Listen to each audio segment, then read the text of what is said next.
we're going to be renaming these fractions as percents. You can see here straight away that each of the denominators is a factor of 10.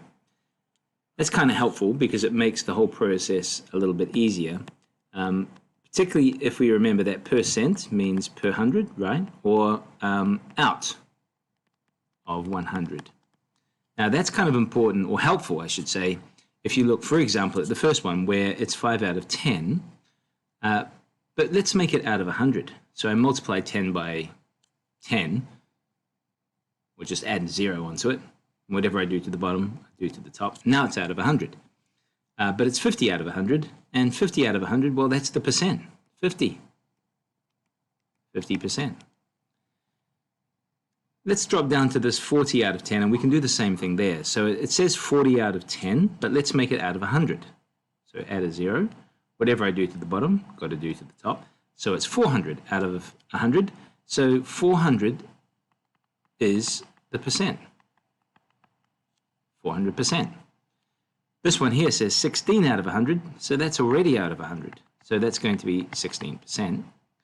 And the last one here, 122 over 1,000, I've left that to last because it's a little bit trickier. You've got to imagine that 1,000 has a decimal point at the end.